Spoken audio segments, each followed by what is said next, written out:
Bible గ్రంథంలో నుంచి ఒక మాట చదువుకుందాం. నిర్గమకాండం 3వ అధ్యాయం 2వ వచనాన్ని చదువుకుందాం. Exodus chapter 3:2. ఒక పొద నడిమిని అగ్నిజ్వాలలో యెహోవా దూత అతనికి ప్రత్యక్షమాయెను. అతడు చూచినప్పుడు అగ్ని వలన ఆ పొద మండుచుండెను, గాని పొద కాలిపోలేదు. చాలండి, చూడండి దీని బిడ్డలారా, ఇక్కడ మనకు ఒక పొద కనిపిస్తుంది. ఏం పా చెప్పండి, ఏం కనిపిస్తుంది? పొద. దీని బిడ్డలారా, మోషే తన ఇత్రం అయినటువంటి మామ మంద మేపుతున్న సమయంలో యథావిధిగా ఎప్పుడు వెళ్ళినట్లుగానే హోరేబు కొండకు వెళ్తున్నాడు. ఎప్పుడు వెళ్ళినట్లుగానే యథాప్రకారంగా వెళ్తున్నాడు, గొర్రెలను మేపుతున్నాడు, వస్తున్నాడు.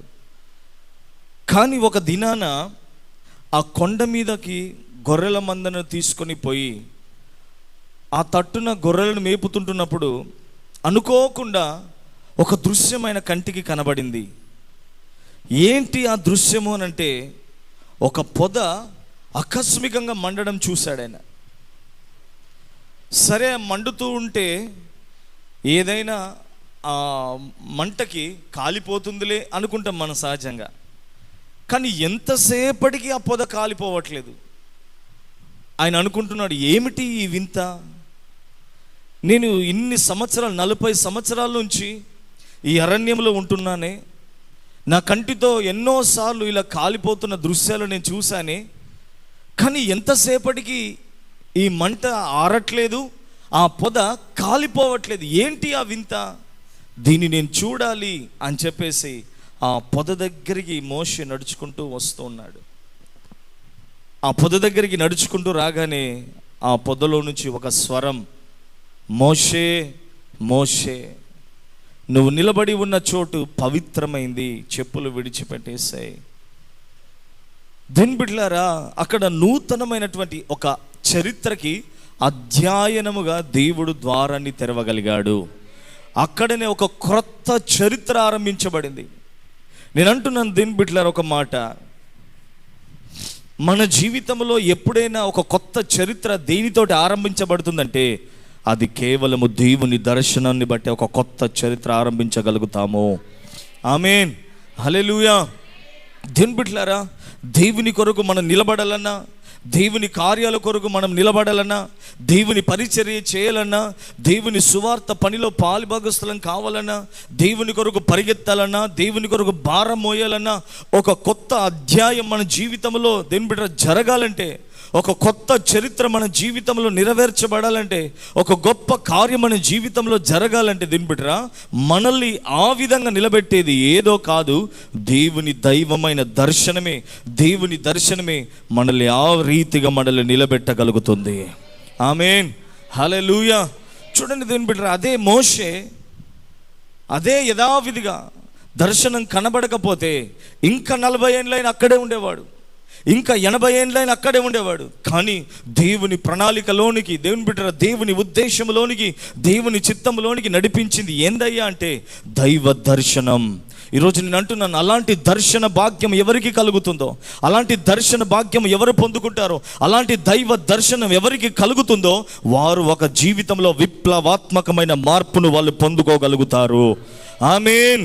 వారి గురి మారిపోతుంది, వారి దర్శనం మారిపోతుంది, వాళ్ళ ఆలోచనలు మారిపోతాయి, వాళ్ళ తలంపులు మారిపోతాయి, వాళ్ళ నిర్ణయాలు మారిపోతాయి, వారి ఉద్దేశాలు మారిపోతాయి. అప్పటి వరకు సాధారణంగా కొట్టుకున్న ఆయన గుండె దేవుని కొరకు కొట్టుకోవడం ఆరంభించబడగలుగుతుంది.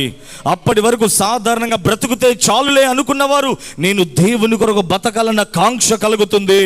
అప్పటి వరకు సాధారణంగా నలుగురిలో ఒకలాగా అన్నట్లుగా బ్రతికిన ఆవారే దిన్బిట్ల నలుగురిలో నేను ఒక్కడిని కాదు, దేవుని కొరకు నేను ఒక్కడిగా బతకాలి అనుకోగలుగుతారు. ఆమేన్. ఆ తీవ్రత, ఆ తృష్ణ, ఆ వైరాగ్యం, ఆ మంట, ఆ అభిలాష, ఆ కోరిక ఎలా ఒక వ్యక్తిలో కలుగుతుంది అంటే దేవుని బిడ్డలారా, కేవలము దైవ దర్శనాన్ని బట్టే కలగలుగుతుంది. ఆమేన్.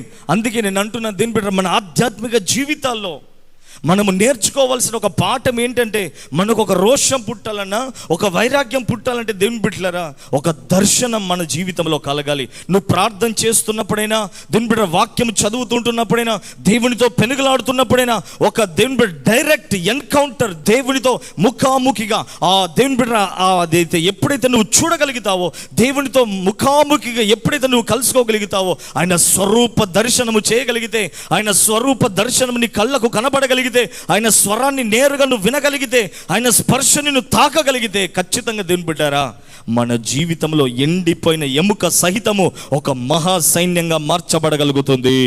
ఆమె నిర్జీవమంతుడు కూడా ఒక జీవాన్ని పొందుకోగలుగుతాడు.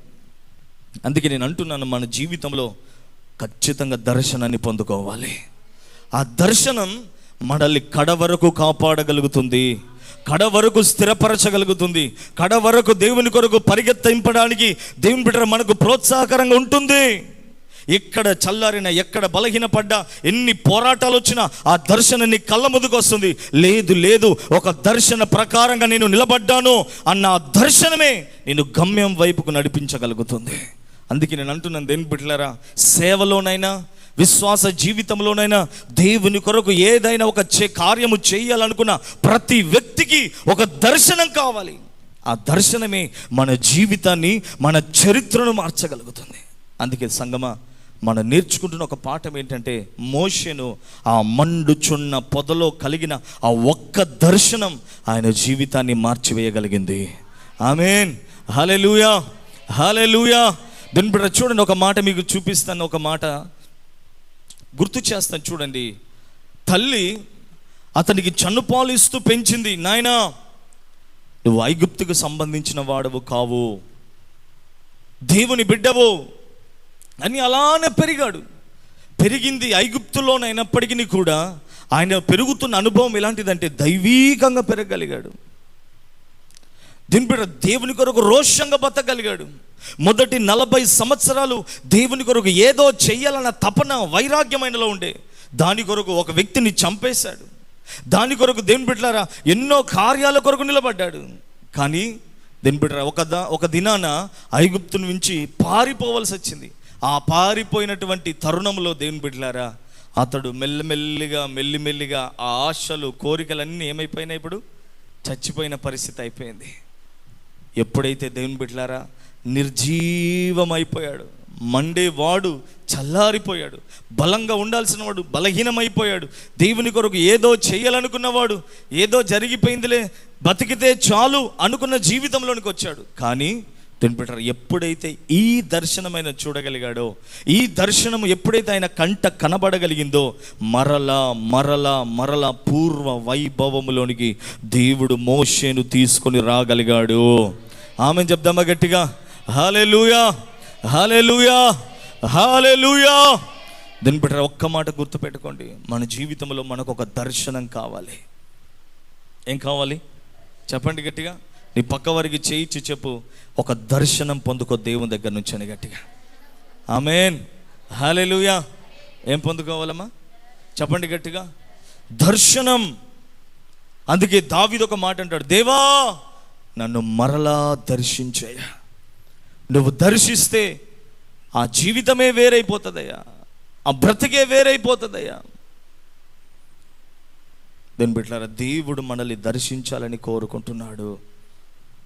మనల్ని దేవుడు దర్శిస్తే మన నిర్ణయాలన్నీ మారిపోగలుగుతాయి. ఆమేన్. మన ఆలోచనలన్నీ మారిపోగలుగుతాయి, మన తలంపులన్నీ మారిపోగలుగుతాయి, మన ఉద్దేశాలన్నీ మారిపోగలుగుతాయి. ఆమేన్ చెప్దామా గట్టిగా, హల్లెలూయా. చెప్దామా గట్టిగా ఒకసారి, హల్లెలూయా, హల్లెలూయా. దేవుని బిడ్డలారా నేను అంటున్నాను, మన జీవితంలో ఒక దర్శనం మనకు కావాలి.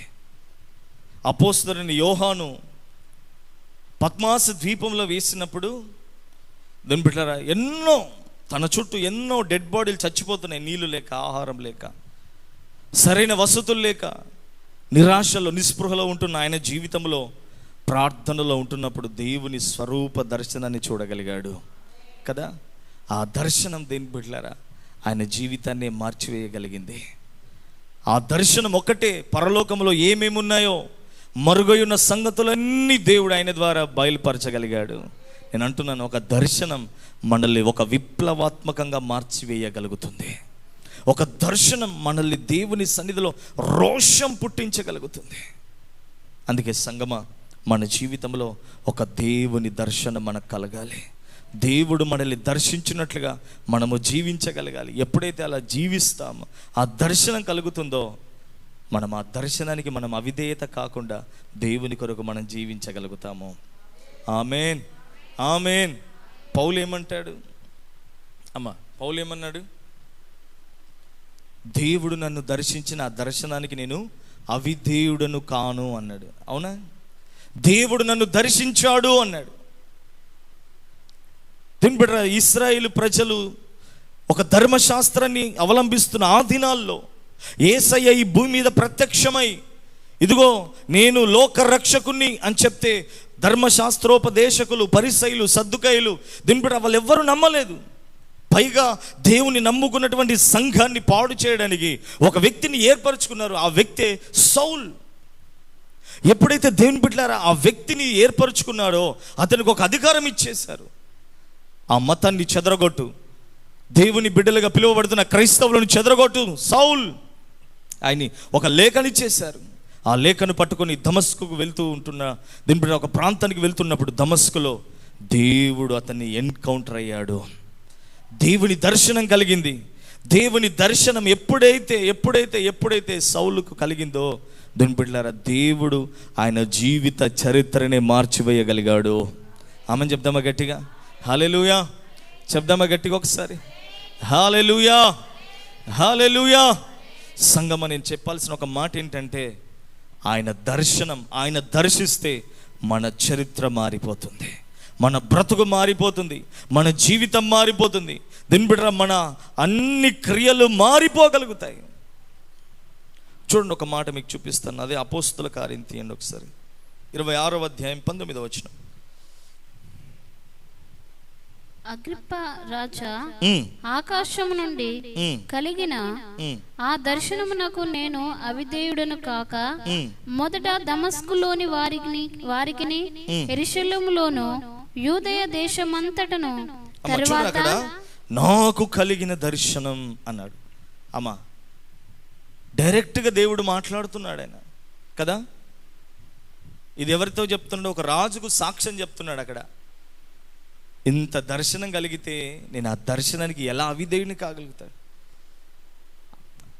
దేవుని బిడ్డ, పౌలు కొద్ది క్షణాల్లో ఆయన మెడ మీద నుంచి, దేవుని బిడ్డ, మెడ మీద కత్తి పడుతుందని తెలిసిన సంతోషంగా ఆయన ప్రాణాన్ని దేవుని కొరకు అప్పగించుకోగలిగాడు. అతడిలో ఇంత భయం కానీ, కలవరం కానీ, ఆందోళన కానీ, దిగులు కానీ, చింత కానీ, తన ప్రాణము గురించిన ఏది లేదు. కారణం ఏంటంటే, ఆయన మైండ్లో ఒకటి మెదులుతుంది. ఏంటి అనంటే, ఆయన చూసిన దర్శనం కనబడుతుంది. ఆ దర్శనమే అతన్ని అలాగున నిలబెట్టగలిగింది. ఆమెను చెప్దామా గట్టిగా? హల్లెలూయా. నీవు ప్రార్థన చేసుకో, ప్రభా నన్ను అలాగున దర్శించు ప్రభా.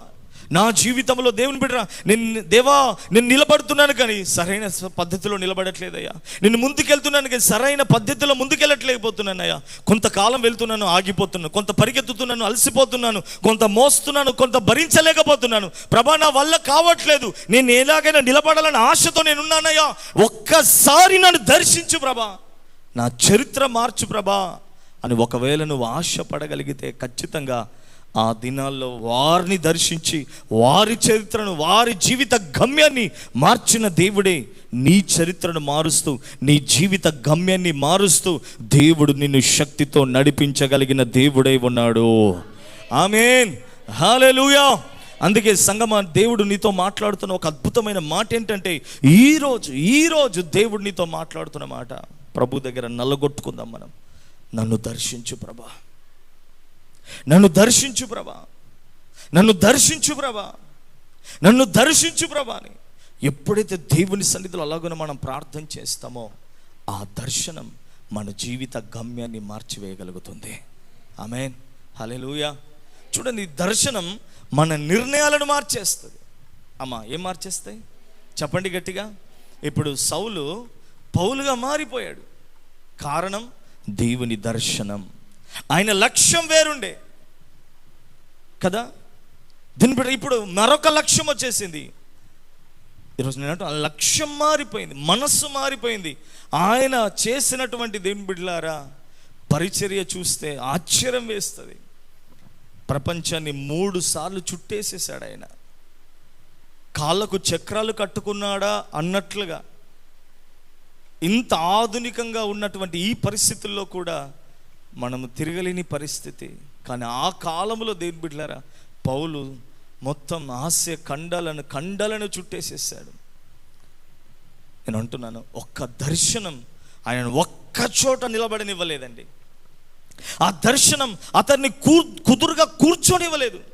ఆ దర్శనం కుదురుగా పడుకోనివ్వలేదు. ఆ దర్శనం కుదురుగా తిననివ్వలేదు. ఆ దర్శనం కుదురుగా నిద్రపోనివ్వలేదు. ఆ దర్శనం దేవుని కుదురుగా అతన్ని ఉండనివ్వలేదు. పరిగెత్తు, ప్రకటించు, పరిగెత్తు, ప్రకటించు, పరిగెత్తు, ప్రకటించు. ఆ దర్శనం అతన్ని పురికొల్పుతూ నడిపించగలిగింది. ఆ దర్శనం నీ దేవుని బిడ్డలారా సముద్రాలు ఆపలేకపోయాయి, కొరడాలు ఆపలేకపోయాయి, గాయాలు ఆపలేకపోయాయి, రాళ్ళ దెబ్బలు ఆపలేకపోయాయి, బెత్తపు దెబ్బలు ఆపలేకపోయాయి, దేవుని బిడ్డ కరువు ఆపలేకపోయింది, ఖడ్గములు ఆపలేకపోయాయి. దేవుని బిడ్డ నేను అంటున్నాను, దర్శనం ఒక వ్యక్తి జీవితంలో నరాల్లో నిండుకోగలిగితే ప్రపంచంలో ఆ దర్శనాన్ని ఏది కూడా ఆపలేదు. ఆమేన్. అందుకే సంగమం నేను అంటున్నాను, మన జీవితంలో ఒక గొప్ప దర్శనాన్ని మనం పొందుకోవాలి. దాని బిడ్డలారా నేను అంటున్నాను, పౌలు జీవితంలో ముళ్ళుందంట. అమ్మా చెప్పండి గట్టిగా. ఆయనకు ముళ్ళు, చరిత్ర చెప్తుంది, ఆయన కళ్ళల్లో నుంచి ఊసులు వచ్చేస్తాయంట. పౌలు కాళ్ళు కూడా ఇట్లా కొంచెం గూనిలాగా ఉంటాయంట, చిన్నగా ఉంటాడంట పౌలు. దీని బిడ్డ ఆయన శరీరంలో ఎన్నో దెబ్బలున్నా, దీని బిడ్డ ఒక ప్రాంతంలోనికి వెళ్తే ఆ ప్రాంతంలో రాళ్ళ దెబ్బలు కొట్టి ఈడ్చుకొని పడేస్తారు. మళ్ళీ తెల్లవారితే మరలా ప్రయాణం ఆరంభించేస్తాడు. ఒక అడుగు తీసి అడుగు వేస్తూ ఉంటే ఆ అడుగున రక్తపు చుక్కలే, ఆ రక్తపు దారలు కారుతున్నా కూడా పౌలు తన ప్రయాణాన్ని ఆపలేదు. అందుకే పౌలు తను చనిపోతున్న చివరి సమయాల్లో రాసిన మాట ఏంటంటే, తిమోతి, నా విశ్వాసాన్ని నేను కాపాడుకున్నాను, నా పరుగును నేను తుదముట్టించాను. ఎక్కడ నా పరుగుకు ఎక్కడ కూడా ఆగిపోలేదు, నా ఒక్క అడుగు ఒక్క దగ్గర నిలిచిపోలేదు. ఇదిగో ఈరోజు నిలిచిపోయే సమయం వచ్చింది. అయితే ఈ నిలిచిపోతున్న ఈ దినాన నా ప్రాణం ప్రభు దగ్గరికి వెళ్ళిపోబోతుంది. బా, ఎంత గొప్ప మాట అసలు. నిజంగా దేవుని బిడ్డలారా, ఒక దర్శనం ఆయన జీవితాన్ని మార్చేసింది. ఒక దర్శనం ఆయన నిర్ణయాన్ని మార్చేసింది. సంగమా, ఈరోజు అలాంటి దర్శనాన్ని మనం పొందుకోగలిగితే ఖచ్చితంగా మన జీవితంలో మనము నూతనమైన కార్యాలు చూడగలుగుతాం. ఆమేన్. హల్లెలూయా, హల్లెలూయా. నేను అంటున్నాను, ఆ దర్శనము నిన్ను నిలబడనివ్వదు, కూర్చొనివ్వదు. దేవుని బిడ్డరా, సరదాగా మాట్లాడుకోనివ్వదు, సరదాగా కాలక్షేపం చేయనీయదు. ఆ దర్శనము నీతో మాట్లాడుతుంది. ఎందుకు సమయం వేస్ట్ చేస్తున్నావు? ఎందుకు మౌనంగా ఉంటున్నావు? ఎందుకు చేతులు ఎత్తట్లేదు? ఎందుకు నిద్రపోతున్నావు? ఆ దర్శనం నీతో మాట్లాడుతుంది. దీని బిడ్డలారా, నిజంగా దర్శనం కలిగిన వాళ్ళు ఎలా ఉంటారో తెలుసా? ఎవరికి అర్థం కారు. ఇంకా చెప్పాలంటే ఎదుటోడికి పిచ్చోడ్లా కనబడతాడు. ఎట్లా? పిచ్చోడ్లాగా.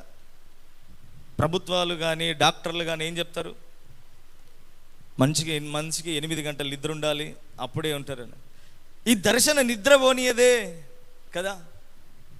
మనిషికి 3 పూటల ఆహారం తింటేనే ఆరోగ్యం అంటారు. ఈ దర్శనం మనల్ని తిననీయదే. చూడండి దేని బిడ్డలారా, అన్ని సరైన సమయంలో ఉండాలి, ఆరోగ్యాన్ని కాపాడుకోవాలని చెప్తే దర్శనం కలిగిన వాడు ప్రతిరోజు తనను తాను నల్లగొట్టుకోగలుగుతాడు. అందుకే సంగమా, దర్శనం మనల్ని దేవుని పని కొరకు వేగిరపరుస్తుంది. ఆమేన్. హల్లెలూయా, హల్లెలూయా, హల్లెలూయా. అందుకే సంగమా, మన జీవితంలో మనం గుర్తుపెట్టుకోవాల్సిన ఒక విషయం ఏంటంటే, ఒక దర్శనం పొందుకోవాలి. అందుకే ప్రభువుని అడగాల, ప్రభా నేను సిద్ధంగా ఉన్నానయ్యా, నన్ను దర్శించవా. అలాంటి తీర్మానంలోనికి నేను వచ్చినట్లుగా ఒక్కసారి నీ దర్శన భాగ్యం నాకు కలగాలయ్యా. ఈరోజు అలా మనం అడగగలిగితే, మనల్ని దర్శించగలిగితే మన జీవితం, పరిస్థితులు సమస్తం కూడా మారిపోగలుగుతాయి. ఆమేన్, ఆమేన్. చూడండి, ఇంకొక మాట మీకు చూపిస్తాను చూడండి. అపోస్తుల కార్యం 10వ అధ్యాయం 17. పేతురు తనకు కలిగిన దర్శనమేమై యుండెనో అని తనలో తనకు ఎటు తోచక ఉండగా కొర్నేలి పంపిన మనుష్యులు సీమోను ఇల్లు ఏదని విచారించి తెలుసుకొని. చూడండి, దీని బిడ్డ సమయం లేదు కనుక నేను చెప్పేస్తాను. చూడండి, పేతురు ఒక ప్రాంతంలో పరిచర్య చేస్తున్నాడు.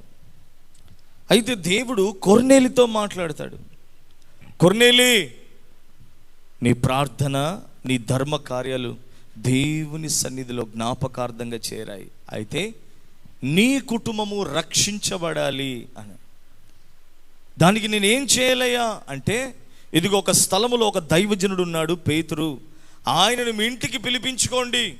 ఆయన మీ ఇంటికి వచ్చాడంటే ఆయన మీకు రక్షణ మార్గాన్ని బోధిస్తాడు, ఆయన మిమ్మల్ని క్రీస్తులోనికి, నాలోనికి నడిపిస్తాడని చెప్పి దేవుడు దూతను ద్వారా మాట్లాడతాడు.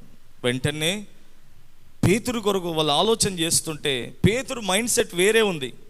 ఏంటంటే, నేను యూదులకు మాత్రమే సువార్త ప్రకటించాలి. అమ్మ ఏం చేయాలి? అమ్మ చెప్పండి. అన్యజనులు యూదులకు అసహ్యం, అన్యజనుల దగ్గరికి వద్దు మాకు అని చెప్పేసి అలాంటి ఆలోచన ధోరణిలో పేతురుంటే, దేవుడు అక్కడ అతన్ని దర్శించాడు, ఇక్కడ పేతురుని దర్శిస్తున్నాడు కదా. నేను అంటున్న దేవుని బిడ్డలారా, మనం ఎక్కడికి వెళ్ళాలో అక్కడి వారిని దర్శిస్తాడు. మనం ఎక్కడికి వెళ్ళున్నట్లుగా, ఆ మార్గంలోనికి వెళ్ళినట్లుగా దేవుడు మనల్ని కూడా దర్శించేవాడై ఉన్నాడు. మన దేవుడు కన్ఫ్యూజ్ చేసే దేవుడు కాదు, మన దేవుడు క్లారిటీనిచ్చే దేవుడై ఉన్నాడు. ఆమేన్. అందుకే దేవుని బిడ్డ, దేని విషయంలో తొందరపడకూడదు. వివాహం విషయంలోనైనా, ఎక్కడికి వెళ్ళాలన్నా, ఏది చేయాలన్నా, ఏది కొనాలన్నా, ఏదైనా దేవుని బిడ్డ ఎవరైనా కలుసుకోవాలన్నా దేవుని దగ్గర నుంచి ఒక కన్ఫర్మేషన్ రావాలి. ప్రార్థన చేసే తండ్రి, కుమార, పరిశుద్ధాత్మ నామమున ప్రార్థన చేసిన తండ్రి, పోతున్నా, నువ్వే చెప్పావు, మరి దేవునికి చెప్పొద్దా? నువ్వు చెప్పేసి వెళ్ళిపోతే అయిపోయినా? నువ్వు చెప్పేసి స్టార్ట్ చేస్తే అయిపోయినా? నువ్వు చెప్పేసి అన్నీ జరిగిస్తే అయిపోయినా? ఆయన చెప్పకూడదా? దీని బిడ్డరు చూడండి, మనం ఫోన్ మాట్లాడామనుకో, మనం అంతా వాడ ఎదుటి వాళ్ళు ఏది చెప్పకనే సరే మంచిది ఉంటానని చెప్పేసి పెట్టేస్తే, అరే అవతలోడిది ఒపీనియన్ ఏంటి అడగల వద్దా? అమ్మా ఏదో ఎట్లా మాట్లాడతారు, డబ్బల్లో రాలేసి ఊపినట్టే బడబడబడబడ మాట్లాడి పెట్టేస్తారు. మరి ఎదుటోడి ఫీలింగ్ ఏంటి, మరి ఏంది, వస్తానంటాడా రానంటాడా? దీని బిడ్డ చూడు, ప్రార్థన అంటే మనమే దేవునితో మాట్లాడడం కాదు, మనతో దేవుడు మాట్లాడేంత వరకు కూడా కనిపెట్టుకొని ఉండాలి. అందుకే దావీదు ఏమంటాడు, నీ సన్నిధిలో ప్రార్థన నేను చేసి కాచుకొని సిద్ధంగా ఉన్నానంటాడు. మనమే దేవునితో మాట్లాడడం కాదు, మనతో దేవుడు మాట్లాడాలి. అంతవరకు ఓపిక పట్టాలి. కొంతమందికి ఓపిక ఉండదు. నా దగ్గర కూడా వస్తారు జనాలు, అయ్యా ఏమంటావయ్యా అని. నాకు సమాధానం రాదు దేవుని దగ్గర నుంచి. వీళ్ళేమో ఒత్తిడి చేస్తారు, అయ్యగారు ప్రార్థన చేస్తలేడేమో అనుకొని వీళ్ళు అనుకుంటారు. అయ్యా మరి ఏందయ్యా సంగతి, రాలేదనుకో, నేను వీళ్ళు ఒత్తిడి తట్టుకోలేక నేనేం చెప్తా, సరేమ్మా మరి ఇక కానీ అని నేను అనుకున్నాను అనుకో, ఏమైపోతుంది? ఏమైపోతుంది చెప్పండి. అందుకే సంగమా, దైవ సేవకులకు చెప్పి పెట్టారు, మీరు కనిపెడుతున్నారు. దేవుని సమాధానం వచ్చేంత వరకు మనం ఆగాలి. తొందరపాటును బట్టి మన జీవితాలను, మన కుటుంబాలను, దేవుడు మనకిచ్చిన పరిచర్యను కానీ, మనకిచ్చినటువంటి భారాన్ని, బాధ్యతను, ధన్యతను పోగొట్టుకోవద్దు. తొందరపాటు నిర్ణయాలను బట్టి ఎంతోమంది బైబిల్లో నష్టపోయిన వాళ్ళు లేరా? ఉంటున్న పాఠం ఏంటంటే, పేతురు అన్యజనులకు వెళ్ళాలన్న మనసు లేదు, కానీ ఒక్క దర్శనం దాని బిడ్డ ఆయనను మార్చేసింది. అన్యజనుల దగ్గరికి వెళ్ళాలన్న మనసు లేని పేతురు అన్యజనుల వైపు వెళ్ళి వాళ్ళకు సువార్త ప్రకటించాడు, వాళ్ళను రక్షణలోనికి నడిపించగలిగాడు. నేను చెప్పాలనుకున్న ఒక మాట ఏంటంటే, మన దర్శనం మన జీవిత గమ్యాన్ని మార్చివేయగలుగుతుంది. మన దర్శనం మన తలంపులను మార్చేస్తుంది, మన ఆలోచనలు మార్చేస్తాయి, మన జీవిత నిర్ణయాలను మార్చేస్తాయి, మన జీవిత ఉద్దేశాలను మార్చివేయగలుగుతాయి. అందుకే సంగమా, మోషే ఒక దర్శనం చూశాడు, మండుచున్న పొద. పౌలు ఒక దర్శనాన్ని చూశాడు, పేతురు ఒక దర్శనం చూశాడు. దర్శనం చూసిన ప్రతి వారి జీవితంలో ఆధ్యాత్మిక స్థాయిలో గొప్పగా పెరగగలిగారు.